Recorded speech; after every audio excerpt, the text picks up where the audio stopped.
Fala pessoal, Edivan falando, tá? Para quem não me conhece, sou eletrotécnico, trabalhamos com elétrica e refrigeração, tá? O objetivo desse canal aqui é estar ajudando, compensando, tá? As nossas aulas do projeto que a gente está atuando aos sábados, tá bom? Então, esse sábado que passou, não pude estar presente na aula, tá? Então eu faço questão de estar aqui gravando esse vídeo para que os alunos e deixo no canal para que outros também tenham acesso, tá? E se for interessante para você, curta nosso vídeo, compartilha, deixe seu comentário, tá? Agregando, tá bom? Comentários aí frutíferos que venham agregar aí conhecimento para quem estiver lendo e para nós também, tá bom, pessoal? Então peço a vocês aí essa consideração, tá ok? Eu vou aproximar um pouco mais a câmera aqui, tá bom? Que nós vamos estar falando aí sobre instrumentos de medição, tá? Essa vai ser a nossa aula hoje, tá? Que deveria ser no sábado, mas hoje nós vamos estar passando para vocês. E aqui, ó, a nossa lousa, eu fiz questão de desenhar, ele está na apostila, os alunos que têm a apostila têm acesso, tá? A esse desenho, tá? Então a gente está aqui com o nosso medidor de energia elétrica, tá? Para quem não tem ciência, o medidor de energia elétrica é aquele aparelho que fica, em algumas casas ele vai ser dentro e na maioria das casas ele vai ser fora. Ele pode ser no poste, tá? Ele pode ser lá em cima, numa caixa de ferro, que é a chamada CS, tá? E ele pode ser na fachada, no muro, na sua casa, tá bom? Então tá aqui o medidor de energia elétrica, que é o watímetro, tá bom? Tá? É relacionado à potência elétrica, tá ok, pessoal? Então o nosso medidor aqui, ele tem, tá, os seus componentes: registrador, pivô, rosca sem fim, eixo, disco de alumínio, tá? Bobina de tensão, bobina de corrente, freio magnético, tá? Entrada e saída, tá? Entrada é chamada de linha, saída chamada de carga, tá ok, pessoal? Então, qual é a função desse medidor? Ele recebe uma tensão, tá? Recebe uma tensão, que é a tensão liberada pela concessionária, tá? Entra nele, alimenta essa bobina de tensão, tá? E aqui abaixo a gente tem um disco, tá? No meio da bobina de tensão e a bobina de corrente, tá ok?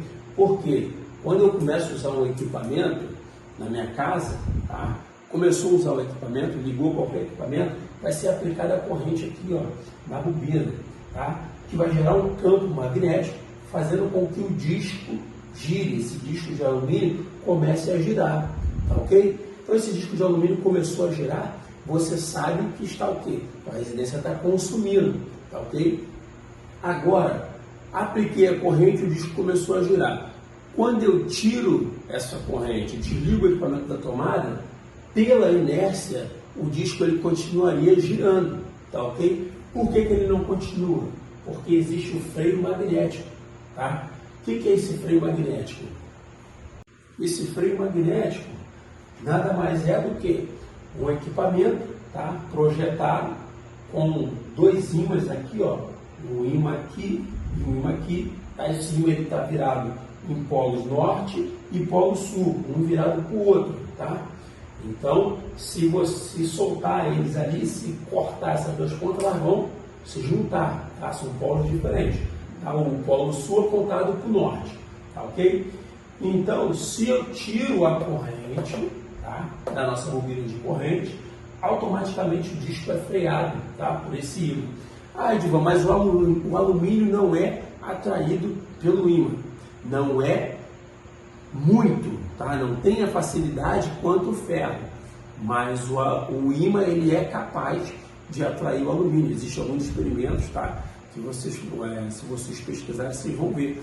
Existe algum experimento que o ímã tem influência no alumínio, sim, tá bom? Então, a prova disso é o medidor de energia elétrica, tá? Que tem um disco de alumínio e um freio magnético, tá ok, pessoal? E aqui, ó, como que resiste, né? Tá? Como que resista? Através do eixo interligado ao disco, tá?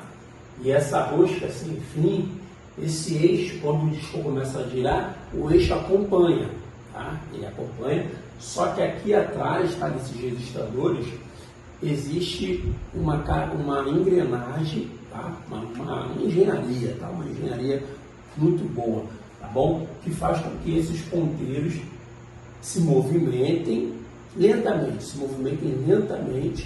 de forma que o disco vai girando, tá? E chega a registrar aquele consumo abençoado que vem na nossa conta de luz, tá ok? Eu vou preparar um outro vídeo mais à frente, como fazer essa leitura, tá bom? Como fazer essa leitura aqui no medidor analógico, tá? Porque o medidor digital também é interessante, porque o medidor digital ele tem ali várias leituras, então é interessante a gente estar sabendo. Se eu tiver a oportunidade, eu vou mostrar aqui também como fazer a leitura no medidor digital, tá? O analógico e o digital. Então, pessoal, aqui seria o instrumento de medição, tá? No nosso medidor de energia elétrica, tá? Que também pode ser considerado um watímetro, tá? Mas como assim? Qual é a relação? Aqui a gente tem, ó, tensão e a gente tem corrente, tá? Então, se eu tenho tensão e tenho corrente, opa, eu consigo ter o quê? A potência, porque tensão vezes corrente é igual a quê? A potência, tá bom? Então, é essa relação que faz com que a gente consiga registrar o consumo na nossa residência, tá ok, pessoal? Então, tá aí a explicação sobre o nosso medidor de energia elétrica, tá?